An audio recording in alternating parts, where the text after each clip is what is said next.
نحمده ونصلي على رسوله الكريم اما بعد۔ اللہ کی توفیق سے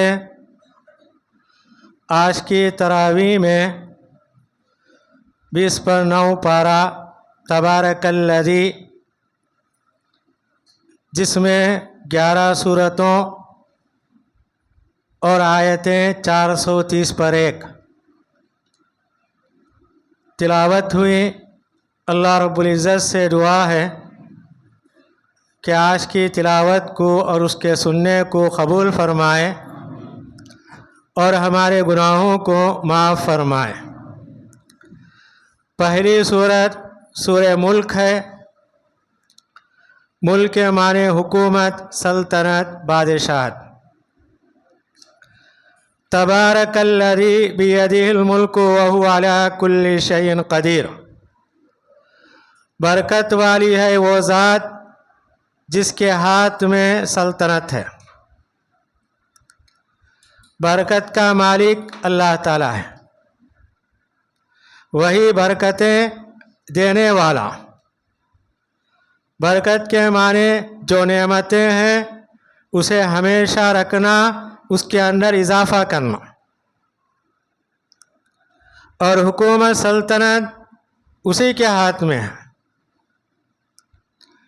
کائنات کی ہر چیز پر اسی کی قدرت ہے۔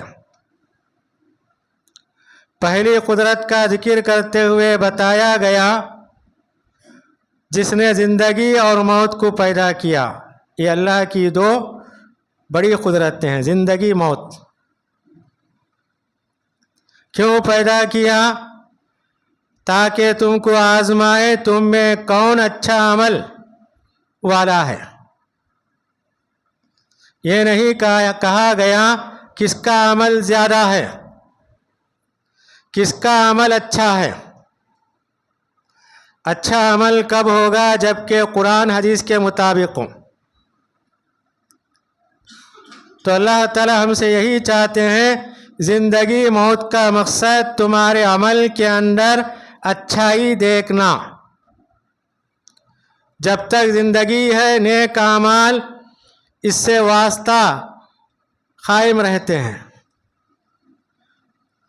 موت آتی ہے سارے نیک اعمال بند ہو جاتے ہیں۔ دوسری بات یہ بتائی گئی اس کی قدرت آسمانوں پر ہے۔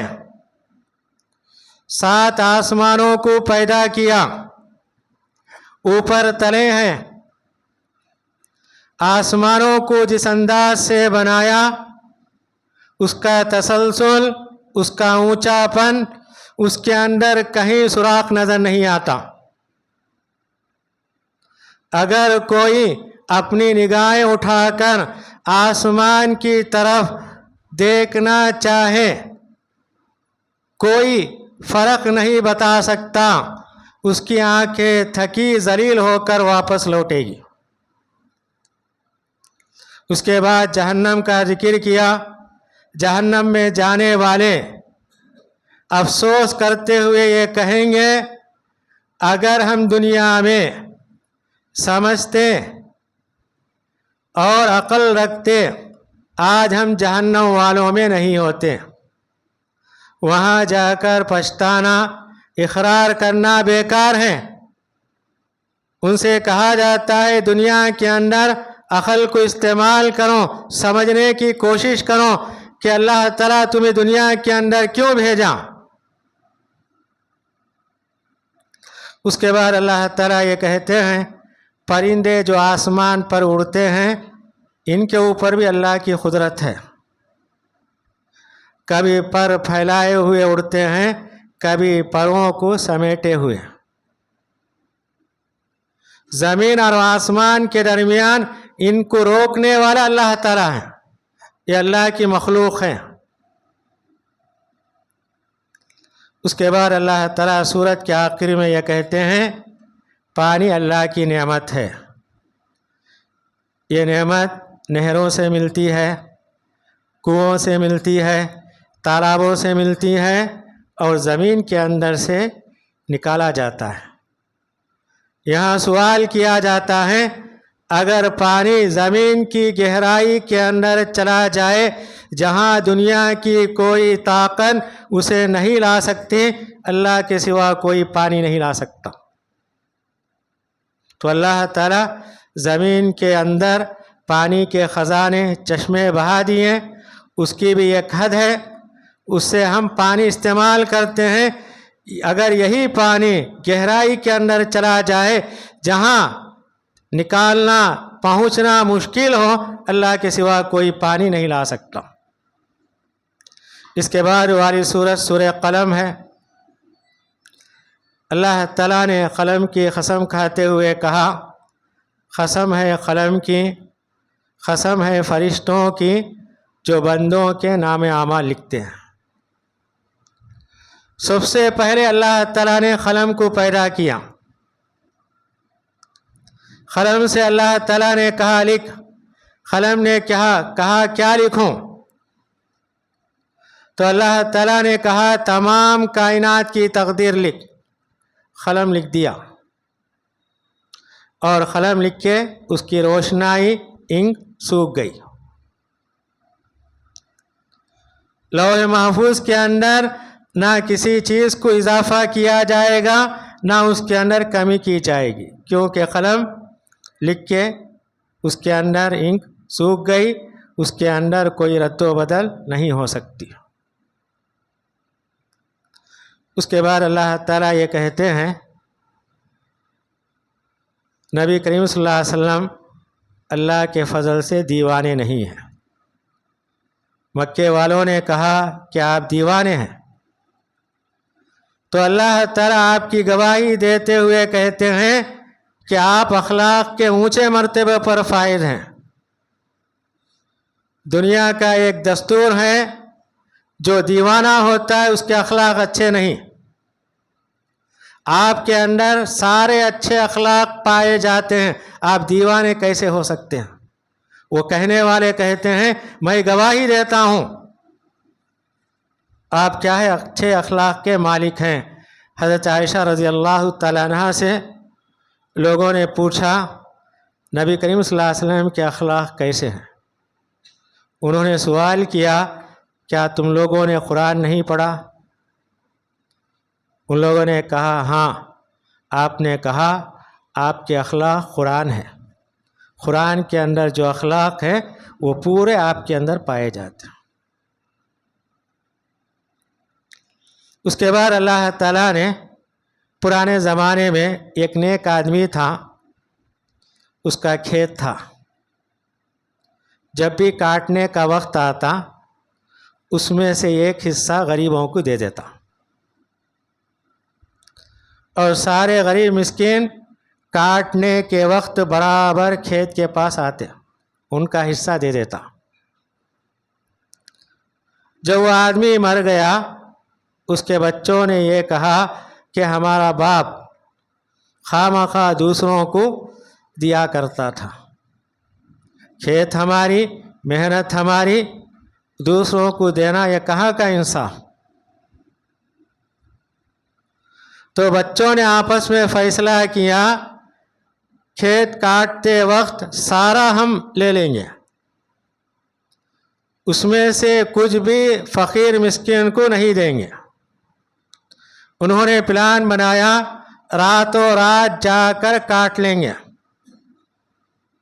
سب مل کے راتوں رات نکلے، جب پہنچے سارا کھیت فنا ہو گیا، برباد ہو گیا۔ وہ آپس میں ملامت کرنے لگے، ہم نے اپنے کھیت کو برباد کر لیا۔ تو اس واقعے کے اندر یہ بات بتائی جاتی ہے ہمارے باپ دادا کوئی نیک کام کر کے جاتے ہیں، ان کے بچوں پر ضروری ہے اس کام کو جاری رکھے، صدقہ جاریہ کے طور پر ان کو برابر ثواب پہنچے گا۔ اور اللہ تعالیٰ نے یہ بتایا ان لوگوں نے کھیت میں سے غریبوں کو نہ دینے کا ارادہ کیا، مگر ان لوگوں نے انشاءاللہ نہیں کہا۔ اگر وہ انشاءاللہ کہتے ہو سکتا ہے اللہ تعالیٰ کوئی ایک راستہ ان کو دکھاتا تھا، اس لیے ان کے ہاتھ سے وہ چیز چلی گئی۔ اس کے بعد اللہ تعالیٰ یہ کہتے ہیں قیامت کے دن تمام اللہ کے دربار میں کھڑے ہوں گے، اللہ تعالیٰ اپنے پیر سے کپڑا ہٹائیں گے، سارے لوگ سجدے میں گر جائیں گے، مگر دنیا میں جو دکھاوے کے لیے ریاکاری کے لیے سجدہ کرتے تھے ان کی پیٹھ سجدے کے لیے آمادہ نہیں ہوگی، تختوں کے مانند کھڑی ہو جائے گی، اور وہ اللہ کے دربار میں اپنے نگاہوں کو جھکائے ہوئے شرمندگی کے طور پر کھڑے ہوں گے۔ اس کے بعد والی سورہ سورہ حاقہ قیامت کا نام ہے، یہ بتایا گیا قیامت آنے والی ہے۔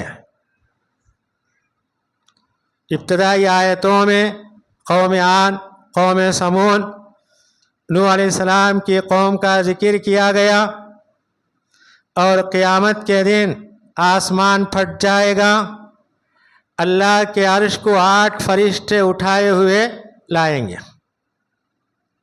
علامہ ابن قیم نے کہا اب اللہ کے عرش کو 4 فرشتے اٹھائے ہوئے ہیں، مگر قیامت کے دن اللہ کے عرش کو 8 فرشتے اٹھائے لائیں گے، یہ اللہ کی قدرت ہے۔ اور جب اللہ کا دربار قائم ہوگا کسی کی کوئی بات چھپی نہیں ہوگی، سارے اعمال ساری باتیں ان کے سامنے ہوگی۔ جنت والوں کا ذکر کیا گیا، جنت کے اندر ان کو کیا کیا نعمتیں ملتی ہیں۔ جہنم والوں کا ذکر کیا گیا، 2 باتیں بتائی گئیں، جہنم والوں کو 70 گز زنجیر میں ان کو لپیٹا جائے گا، اور پینے کے لیے پیپ دیا جائے گا، گرم پانی دیا جائے گا۔ اس کے بعد اللہ تعالیٰ یہ کہتے ہیں اگر پیغمبر ہم پر جھوٹ کہتے ہم ان کے ہاتھ کو پکڑ کے ان کی رگے جان کو کاٹ دیتے۔ پیغمبر کبھی بھی اللہ پر جھوٹ نہیں کہتا۔ اللہ تعالیٰ کہتے ہیں اگر پیغمبر جھوٹ کہتے ہم ان کو ہاتھ پکڑ کے ان کی جو رگی جان ہے کاٹ دیتے ہیں۔ اس کے بعد والی سورہ سورہ معارج، معارج کے معنی سیڑھیاں، اللہ کے فرشتے روزانہ بندوں کے اعمال آسمان پر لے کے چڑھتے ہیں اترتے ہیں۔ دوسری بات یہ بتائی گئی قیامت کا ایک دن 50,000 سال کے برابر ہوگا، اور حدیث کے اندر بتایا گیا یہ 50,000 کا عرصہ کافروں کے لیے ہوگا، مگر مومن کے لیے ایک فرض نماز پڑھنے میں جتنا وقت لگتا ہے اتنا وقت ان کو معلوم ہوگا۔ اس کے بعد اللہ تعالیٰ کہتے ہیں جتنے اللہ کے نافرمان ہیں جہنم کو دیکھ کر یہ تمنا کریں گے اپنی بیوی بچوں کو، خاندان کو، قبیلے کو دنیا کی ساری دولت دے کر جہنم سے بچ جائے، مگر یہ ان کی تمنا رہے گی، وہ اظہار کریں گے مگر جہنم سے بچنے والے نہیں ہیں۔ اس کے بعد اللہ تعالیٰ نے نیک لوگوں کی چند خوبیاں بیان کی، نماز کے پابند ہوتے ہیں، اپنے مال میں غریبوں کا حصہ نکالتے ہیں، قیامت کے دن کا ڈر ان کے دل میں ہوتا ہے، اپنی عزت کی حفاظت کرتے ہیں، امانت کی پاسداری کرتے ہیں، وعدوں کا لحاظ رکھتے ہیں، اور آخر میں بتایا گیا نماز کی حفاظت کرتے ہیں۔ اس کے بعد والی سورہ سورہ نوح علیہ السلام اللہ کے پیغمبر تھے، 950 سال انہوں نے تبلیغ کی، انہوں نے اپنی قوم سے کہا اللہ سے مغفرت طلب کرو، اللہ تعالیٰ ان کے لیے بارش کو